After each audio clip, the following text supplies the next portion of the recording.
மனித சமூகம் தோன்றிய நாளிலிருந்து தோன்றியதுதான் காதல். இது இயற்கையானது. அந்த அடிப்படையில் தான் இன்றைக்கு உலகம் முழுவதும் காதலர் தினம் கொண்டாடி கொண்டிருக்கின்றார்கள். ஆனால் இந்தியாவில், தமிழ்நாட்டில் மட்டும் இந்த காதலர் நாளை எதிர்ப்பதற்கு காரணம், இங்கே சாதி மதம் என்ற கட்டுமானம் உடைந்துவிடும் என்ற அச்சத்தில், அவநம்பிக்கையில் இந்த காதலர் நாளை எதிர்க்கின்றார்கள். காதல் என்று வந்துவிட்டால் அது சாதி மறுப்பாக மாறிவிடும், மத மறுப்பாக மாறிவிடும், அவன் கட்டுமானம் தகர்ந்துவிடும் என்று நினைக்கின்றார்கள்.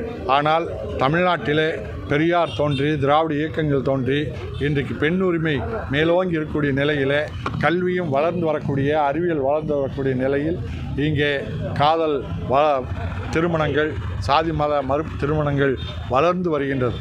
நாங்கள் மட்டும் 10 ஆண்டுகளிலே, 25 ஆண்டுகளிலே 10,000க்கு மேற்பட்ட சாதி மறுப்பு திருமணங்களை நடத்தி வைத்திருக்கின்றோம். இந்த திருமணங்கள் செய்து கொண்டவர்கள் சிறப்பாகவே வாழ்ந்து கொண்டிருக்கின்றார்கள். இந்த திருமணங்களை நாங்கள் அரசுக்கு வைக்கின்ற கோரிக்கையெல்லாம், சாதி மதம் மறுப்பு திருமணம் செய்கின்றவர்களுக்கு தனி இடஒதுக்கீடு தர வேண்டும், கலப்பு திருமணம் செய்தவர்களுக்கு தனி இடஒதுக்கீடு தர வேண்டும், ஆவண படுகொலை தடுப்பதற்கு ஆவணப்படுகொலைக்கு தனி சட்டம் இயற்றப்பட வேண்டும் என்பது எங்கள் கோரிக்கை.